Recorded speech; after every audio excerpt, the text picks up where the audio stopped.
Climbed up on this hill here on the way out to that site. I'm going to do a bit of relic hunting, just off the side of the highway. But I didn't climb the hill for the view, although that's one bonus of being up here. This is the Gulf Savannah. We're looking west towards the Gulf of Carpentaria. You can see the highway down there heading west. And the reason I've come up here is to have a look at a bit of old steam archaeology from the Victorian age. It's an old vertical boiler. I've known about this site for years, but I've never actually been up here. I just want to have a look around. Lovely old, would have driven a pump, and there's a winding engine over there. This was a gold mine. I mean a gold field here. And this is the site of that Chinatown where you've seen me do several videos. But if you're wondering why I don't actually go gold detecting here, it's because there's no detectable gold. There's no alluvial gold. It was all hard rock gold, and even then it was a very complex ore that had to be processed several times before that gold could be extracted. So not a place you come to metal detect for gold. But have a look at this winding engine. That is a massive piece of equipment. How they get it up here in the 1880s with a bullock dray, just astounding. And a vertical boiler, which doesn't appear to be in its original position there, does it? Well, the mine's got to be up here somewhere, possibly on top of the hill. I guess that's the winding engine, but that also looks like it's been disturbed and moved. Let's go up on top of the hill and see what else I can discover. Well, I've scouted around the hill and I haven't been able to locate the mine shaft, so I'm not quite sure what facility this equipment was serving. And it may have been moved from a lot of these mines, this gear got moved around because it was obviously very valuable, and when an area got worked out, stamper batteries and winding engines and things were removed to the next site. So anyway, that's a nice old piece of Victorian steam archaeology rusting away in the Aussie bush. On we go.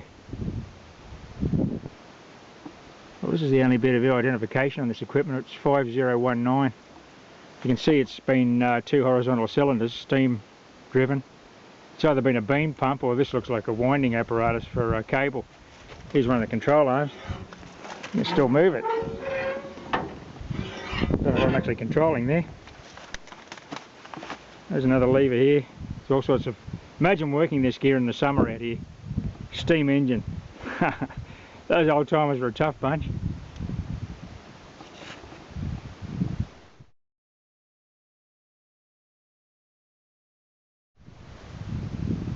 The next relic on the side in the bush is a railway axle and wheels, 3 feet 6 gauge by the look of that. The railway's about 300 or 400 metres from here, but this is up on the side of the hill here. There is some casting there on the spokes. I think it says RS something. I'm not quite sure. They're often dated with a maker's name, but they're probably Queensland Government Railway actually.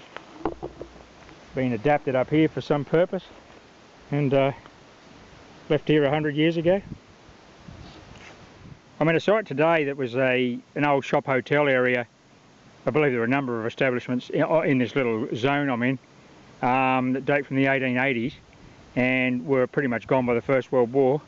On the fringes of town, as you can see, there's a lot of old broken glass here. Last time I was out here was on that video I did across the Cape, extravaganza style video, which went for 45 minutes. I found a farthing and a few other bits of Victoriana in here. Based on what my experiences of that day, I've got AT Pro here with a 4.5-inch sniper, given that there's so much old-time rubbish in here. And that's a little concentric core. And I've also got my AT Pro International with the standard double D coil, which may be required in this ground because it's pretty hot. It's an ironstone gravel, ironstone bedrock material. Ground balance is in the low 90s on an AT Pro. Probably I would have been better served by bringing the AT Gold with the 5x7, but anyway, I'll deal with what I've got and I'll persevere in here because I think, well, based on the ground conditions and the amount of rubbish, it wasn't really detectable 10 or 15 years ago with the detection technology that was around then. Now it is with these Garrett AT machines. you got all sorts of information and you got all sorts of adjustments you can make. So I'm going to have a crack in here and see if we can get a bit more Australiana / Victoriana from the late 19th century. I'll be back hopefully with the first relic shortly. Thanks for watching. I've just come across this old 19th century bottle dump, mostly broken. I'll just keep raking this with the pick and see if there's anything semi-complete. Looks like they're all broken. They may have been pushed here or disturbed since they were first discarded, I'm not sure. But they're very small fragments of bottle. Just got this out of the pit. I didn't use the metal detector, I got it by eye. It's a shotgun shell base. I think it says Birmingham on it. 12 gauge. Normally we get Eli Londons out here, but that's definitely an old shotgun cartridge base. I'll research that one. Well, this is pretty hard going in here. There's a lot of rubbish, but that little coil can just pick out the higher tones. I've got a little bit of tone roll on this, wasn't confident, but it's a nice find. It's a bit of saddle brass, old saddle badge from the 1900s. Well, yeah, late 1800s probably. That's the back of it that's studded onto the saddle. And there's the front. I won't clean it. Most of these ones we get in North Queensland aren't too ornate. They haven't got any designs on it. I guess that would have been polished brass back in the day when people were looking after their saddles, but that's a nice find actually. That was a solid 83 with that little sniper.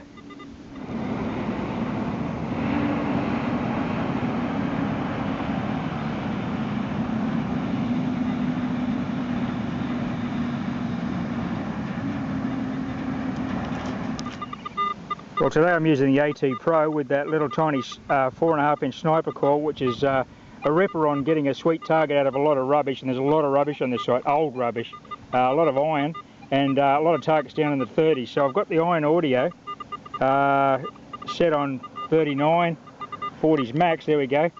And you see I need a ground balance there again because it's pretty hot ground and I need to stay on top of the ground balance. Anyway, on we go. Have a look at this cartridge I just picked up. The size of this thing. Can't quite see the head stamp. I'll have to clean that and magnify it and I'll subtitle it, but it's been shot obviously. You can see where the firing pins hit it. That's a decent piece of ammunition. The other thing you can hear in the background is the AT Pro chattering. The reason that's happening is because I've got a concentric coil, not a double D. This is very hot ground. I'm getting a ground balance 92, 93 on the AT Pro. So the concentric's really struggling, so I've got to put up with that chatter all the time. I've got the sensitivity reasonably high, but I've had to move it around a bit because this is on ironstone gravel. I might try the double D a bit later on, but it might be a bit too big for this ground. I'm just working on the principle that this country is just undetectable 20 years ago with the technology of metal detectors then. Now I'm able to get in here, I'm getting targets out of the area, so even though I'm getting that ground chatter on that concentric coil, I could go to the double D and quieten that down, but I'll persist with the little tiny coil.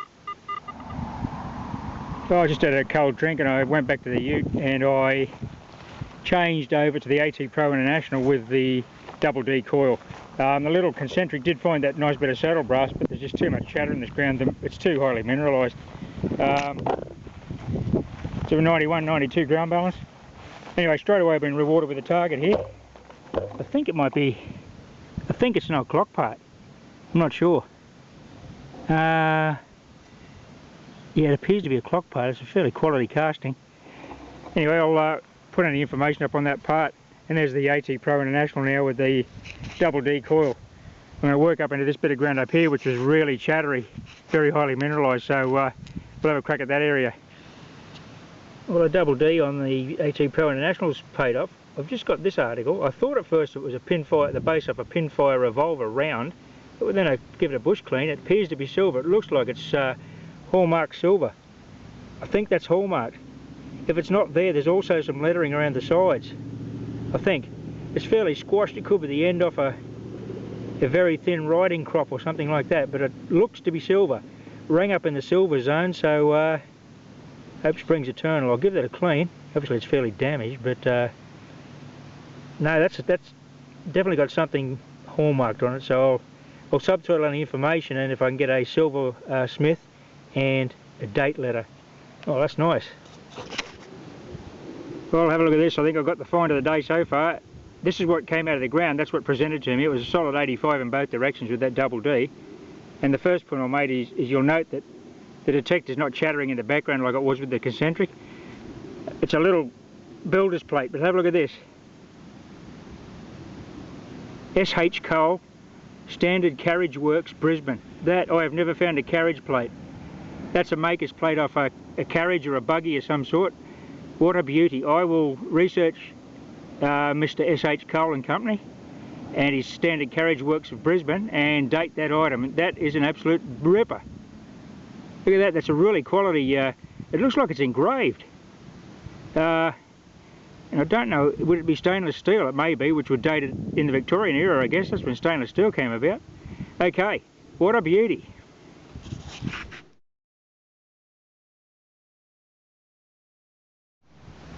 Okay, about a metre from that old carriage plate, we've got a high, well, a 76, 77. I'll just demonstrate the tone.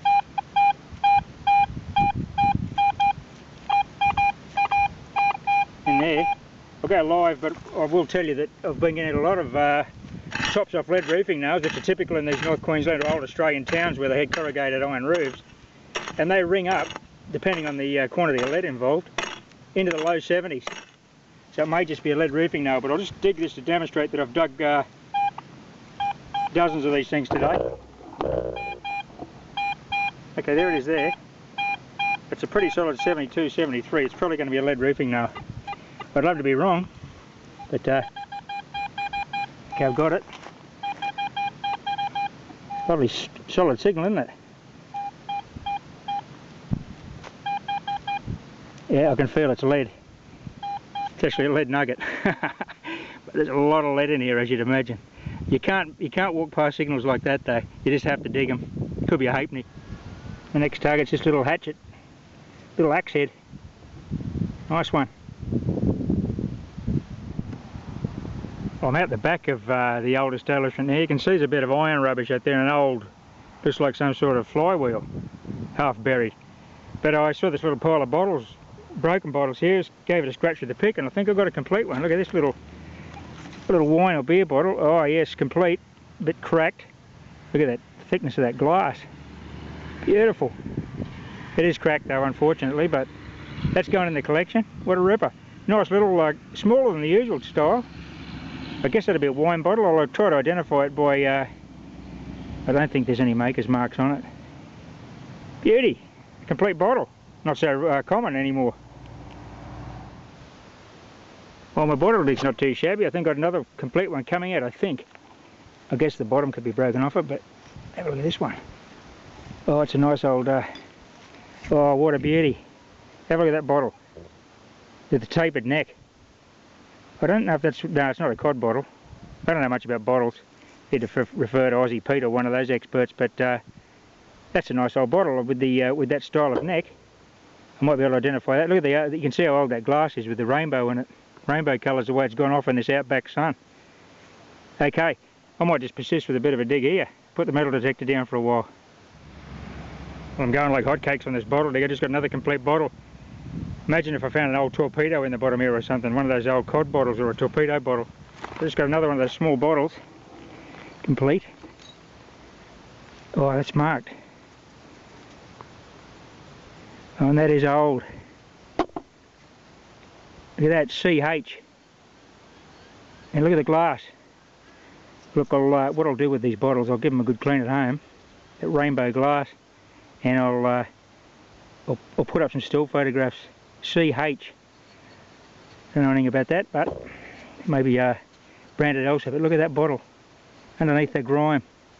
That is beautiful. Okay, I'll persist in here. There's something really interesting here, look. Looks like another complete bottle coming out. Have a crack at that one. We'll have a look at this one together. I've just disturbed it. And note the self-used gloves, but I haven't got any. Is it going to be complete? Yes. Well, this is a bit of a bonanza. Most of these old bottle sites have been found, like I said in the previous videos, in the 60s and 70s by the bottle hunters. But look, these may not be valuable bottles, I don't know. But they always look nice, cleaned up and put on a shelf back in the shed. Beauty. That's going to look glorious when it's washed. Not sure if you can see it on the video. This mound is about 1 metre high. My logic is if I get down deeper, the bottles will be older. But I've got another, I believe, complete bottle coming out here. There's a neck exposed.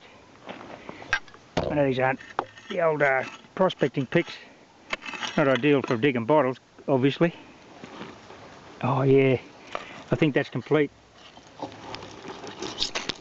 Okay, let's see if we can disturb it a bit more.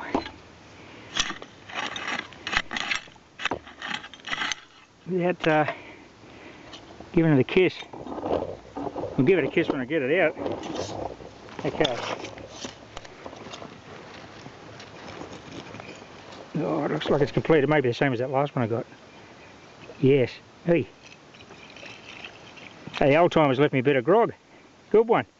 I can celebrate me the find of that Carriage Works plate with a bit of 1900s grog.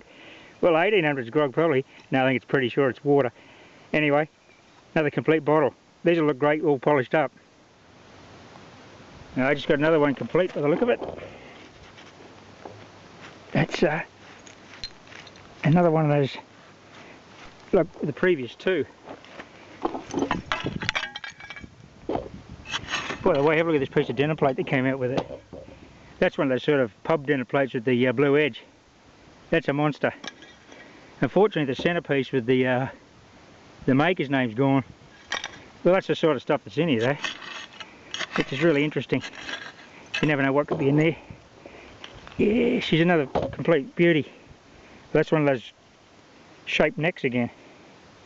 Hope the light's not too harsh here. We're getting a bit late in the afternoon. Here we go. That's definitely a 19th century bottle. Good one. Well, it could be early 20th century, but she's old. I just got this nice old glass stopper, complete. May have the Lee and Perrins or something, or Holbrooks.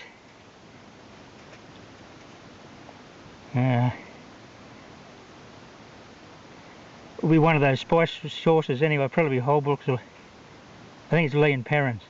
Yeah, nice one. Well, I hope you're not tired of watching this because I really enjoy digging these bottles. Looks like another one coming out. Yes. Still fairly similar. Is this one here, is it complete or broken? Oh, bummer. That's one of those milk glass style things. Oh, look at that. Gee. Shame that one's not, that's not complete. Something Oxford. It's got a SRW or something. This Oxford. Oh, that's a bummer. Mark's bottle. Anyway, keep at it. Well, here's the bottles I've got so far. I've got 8 bottles. Yeah, 8 bottles complete. No marks or chips on those. Here's my dig up here. I've got 2 faces opened up. And I'm still getting complete bottles out of there. I just got that big champagne style one, was the last one I just got with the wet top there, the water in it. So like I said, I'll clean all these up and research them. I'm not a big bottle hunter, I don't know a real lot about bottles, but whatever information I can find, I'll subtitle on these bottles. And I'll continue with this dig. And then we'll do a bit more metal detecting, I think. I just got this from the bottle dump. It's not metal, I thought it was a metal object at first, but it's, is it some kind of bottle stopper, I think? Maybe out of one of those old bottles. I'm not sure what it is. It's not cork. Maybe it's I think it's like vulcanized rubber. Not sure. We'll see if there's any names or marks on it, but it looks like a bottle stopper out of the neck of one of those bottles. My next bottle is a beautiful old Holbrooks and Company. Goes with those glass stoppers. And it's got an R underneath. Old 2-piece moulded bottle, yeah. I don't think it's anything written around the neck. Not quite sure. Yeah, it is green glass, I think. It's very dirty with this pale grey coloured soil covering it. Just got this beauty, another complete bottle. It's on the base, it's WISG Company, I think it's with an N and MIL. Well, at least that's a bit of information I'm going to be able to research. Beautiful. I've not stumbled across a bottle dump like this in recent times. I mean, I'm no, like I said, I'm no bottle expert. If anyone who is a bottle expert can probably tell me I'm digging rubbish, but I love these old bottles. All of us who hunt relics and old coins always pick up a bottle if we see it. It's just part of the history of the site. I'm back on the detector again, and I've just got a lovely little part of a clock mechanism. It's half half a circle, 180 degrees of the clock mechanism. There may be more in here actually, but it's very fragile. It's just falling apart as I pulled it out of the ground. The surface fine, just near that clock mechanism. That'll go with my Holbrook sauce bottle at a glass stopper. And it may be, I think it's another Lee and Perrin, so it doesn't actually go to the Holbrook's bottle, but that's good enough. Oh, I just got a lovely old relic here. It was a 7980. Looks akin to that part I got out here last time I was here. I believe that to be a lamp part, but look at that. Beautiful floral design. Top's been broken off it by the look of it, not by me, but long ago. That's a nice casting. I'll see if there's any makers' names on it, but that's probably a ornate lamp bracket or some such. Well, common sense has prevailed. I went back and got some leather gloves. About time you all say. Now, got two oldies here by the look of it. No, that one's not complete. This one, perhaps so. Clay's really, over the glass, the clay's really sticking to that one. Put a scratch around it and I'll pull it out. Well, I just got this oldie and another Lee and Perrin stopper. But have a look at this stopper that's come out of the ground. It's a beautiful glass stopper with an ace of clubs on it. Well, a club symbol. Maybe it's an Irish shamrock. That, I've never seen a glass stopper like that. That is beautiful. What a beauty. I'll have to research that and see what style of drink that came from. Well, I just got my first torpedo bottle from the site. Incomplete, unfortunately. It's been broken, opened, and they opened it. But that's, I've only found the base off torpedoes out here, but that's the most substantial piece of a torpedo bottle that I've found. Look at that, it's all asymmetrical and everything. It's beautifully hand moulded. Well, no, there might have been machine moulded, but it's it's all asymmetrical. Beautiful. Well, I hope you enjoyed that little relic hunt and bottle dig there today. It's a bit different to what we normally do, a bit of bottle digging. Like I've said a couple of times during the video, I don't really know much about bottles, but anything historic in these sites are worth preserving and keeping and saving from the elements. So I had a lot of fun digging those bottles, and we got some nice little relics there, particularly that coachmaker's plate and that nice bit of ornate floral, perhaps off a lamp stand or something. So anyway, it's been a great day out. I've had a lot of fun, so thanks for joining me. Happy hunting. Bye for now.